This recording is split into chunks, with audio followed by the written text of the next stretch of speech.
নমস্কাৰ, মই আচাৰ্য বিনয় কাশ্যপ। আমাৰ শৃংখলাটো চলি আছে যে উপায় আৰু ৰিমেডিছৰ ওপৰত। কি ধৰণে আমি উপায় কৰিলে বা ৰিমেডি কৰিলে কোনো এটা অশান্ত গ্ৰহক আমি শান্ত কৰিব পাৰোঁ।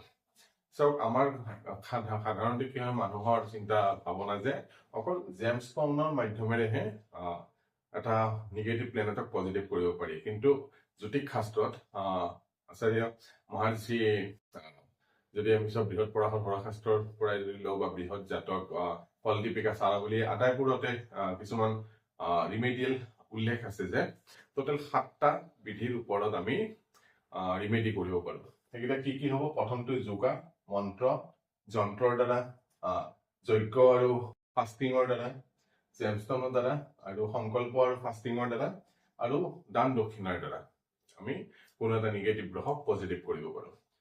ইতিমধ্যে আমি যজ্ঞলৈকে আমি আলোচনা কৰিলো, যজ্ঞৰ ফাষ্টিং গ'ল।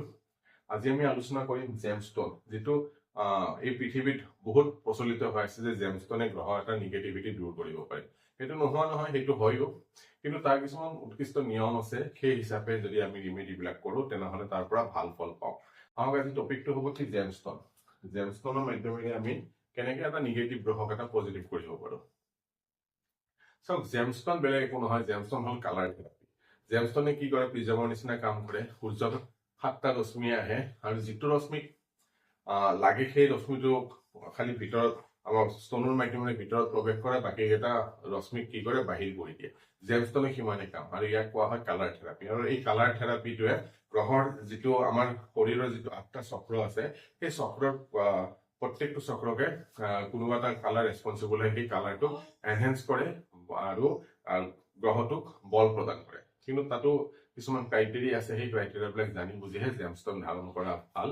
নহলে যিকোনো জেমষ্টন এনে পিন্ধিলে কি হয়, তাক নিগেটিভ প্ৰভাৱ অহাও বেছিকে দেখা পোৱা যায়। আহক প্ৰথমতে আমি জানো যে জেমষ্টন কোন গ্ৰহৰ কাৰণে কি জেমষ্টনৰ দৰকাৰ। চাওক, ৰবি দেৱতাৰ কাৰণে ৰুবি জেমষ্টনৰ দৰকাৰ হয়, চন্দ্ৰ দেৱতাৰ কাৰণে মুক্তাৰ, মংগলৰ কাৰণে ৰক্তপ্ৰবাল, আৰু বুধৰ কাৰণে পান্না, বৃহস্পতিৰ কাৰণে লোৱা হয় পোখৰাজ, যিটো য়েলো পোখৰাজ বুলি কয়, হালধীয়া পোখৰাজ, আৰু শুক্ৰৰ কাৰণে হ'ল হীৰা, শনিৰ কাৰণে হ'ল নীলম, আৰু ৰাহুৰ কাৰণে হ'ল গমেট, আৰু কেতুৰ কাৰণে হ'ল কেটছাই। এই 9টা গ্ৰহ, 9টা ৰত্নক নৱৰত্ন বুলি কোৱা হয়। আৰু এই নৱৰত্নহে মানুহক কাম দিয়ে। কিছুমান চেমিষ্টন আছে, তেওঁলোকে কাম দিয়ে বুলি কয়, কিন্তু মই আজিলৈকে কাম দিয়া দেখা নাই। কিন্তু ৰত্ন যেতিয়া ধাৰণ কৰিব তেতিয়া মেইন ৰত্নকেইটা ধাৰণ কৰিব লাগে। তাত চেমিষ্টনৰ নহয়, চেমিষ্টনৰ বৰ বিশেষ ৰিজাল্ট আমি দেখা পোৱা নাই। এতিয়া চাওক, ৰত্ন কেতিয়া পিন্ধিব? মনত ৰাখিব, ৰত্ন পিন্ধিব হলে আপোনাৰ লগ্ন কুণ্ডলীখন চাব লাগিব। লগ্নৰ একৰ্ডিং টু লগ্নৰ যদি কোনো গ্ৰহ এণ্টি পাৰ্টি হয়, লগ্নৰ অধিপতিৰ এণ্টি পাৰ্টি হয়, সেই গ্ৰহৰ ৰত্ন কোনোদিনা ধাৰণ কৰিব নালাগে। সেই গ্ৰহটোৱে কি কৰিব? সদায় জাতক বা জাতিকাক নিগেটিভিটি বেছিকে বঢ়াই দিব। আৰু সদায় মনত ৰাখিব যে গ্ৰহ এটাৰ ৰত্ন যেতিয়া চিলেক্ট কৰিম, ৰত্ন চিলেক্ট কৰাৰ আগতে গ্ৰহটোৰ বল কিমান আছে, সেইটো ৰশ্মি বল বুলি কয়, সেই ৰশ্মি বলটো আমি চাই ল'ব লাগে। গ্ৰহটো কিমান ৰশ্মি বল পাব। ইয়াতে কিছুমান কথা কোৱা আছে, যদি ৰশ্মি বল যদি শুভ ৰশ্মি যদি কম থাকে, ঠিক আছে, আৰু অশুভ ৰশ্মি যদি বেছি থাকে, তেনেহলে মনত ৰাখিব যে শুভ ৰশ্মি যিহেতু কম থাকে, তাক বঢ়োৱাৰ কাৰণে, আৰু লগ্নৰ যদি মিত্ৰ হয়, তাক বঢ়োৱাৰ কাৰণে আমি ৰত্ন প্ৰেছক্ৰাইব কৰিব লাগে বা ৰত্ন ধাৰণ কৰাব লাগে।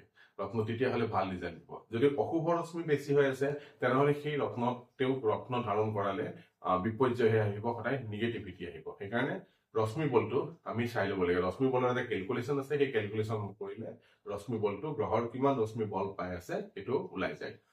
কি হ'ব ক্ৰাইটেৰিয়া হ'ল যে কি লগ্নৰ প্ৰথমতে মিত্ৰ হ'ব লাগিব। ৰশ্মি বলত যদি গ্ৰহৰ ৰশ্মি বল কম হৈ আছে, তেনেহলে ৰত্নৰ মাধ্যমেৰে জাতক বা জাতিকাক সেই গ্ৰহটোৰ পজিটিভ বা নিগেটিভ এফেক্ট বঢ়োৱা বা কমাব পৰা যায়। যদি নিগেটিভ ৰশ্মি বাঢ়ি আছে, যদি অশুভ ৰশ্মি বাঢ়ি আছে, তেনেহলে তেওঁক ৰত্ন ধাৰণ কৰোৱাৰ কোনো প্ৰয়োজন নাই। সদায় মনত ৰাখিব, গ্ৰহ এটাক বল দিবৰ কাৰণেহে আমি ৰত্ন ধাৰণ কৰিব লাগে, ঠিক আছে। আৰু গ্ৰহটোৰ যদি বল অলৰেডি বেছি হৈ আছে গ্ৰহৰ ৰশ্মি বলত, তেনেহলে তাক ৰত্ন পিন্ধাব নালাগে। আৰু যদি গ্ৰহৰ ৰশ্মি বলত কম হৈ আছে, তেনেহলে ৰত্ন পিন্ধোৱা দৰকাৰ।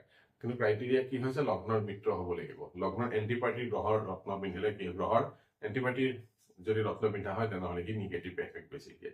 সেইকাৰণে জেমষ্টনে খুব ভাল কাম কৰে, কিন্তু জেমষ্টন যধে মধে পিন্ধালে সদায় তাৰ পৰা নিগেটিভ প্ৰভাৱ দেখা পোৱা যায়।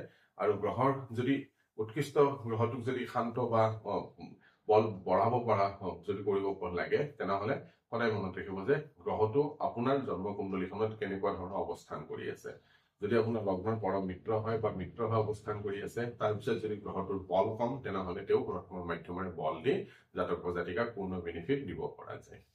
এইটো হল ৰত্নৰ কথা।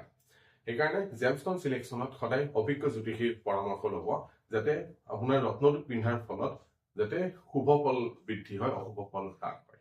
আৰু যদি ৰত্ন পিন্ধাৰ পিছত যদি অশুভ ফল বৃদ্ধি হৈছে বা শুভ ফল হ্ৰাস হৈছে, তেনেহলে মনত ৰাখিব যে লগ্ন কুণ্ডলী কৰবাত নহলে কৰবাত ভুল হৈ আছে। তো আজি আমি কি গম পালো?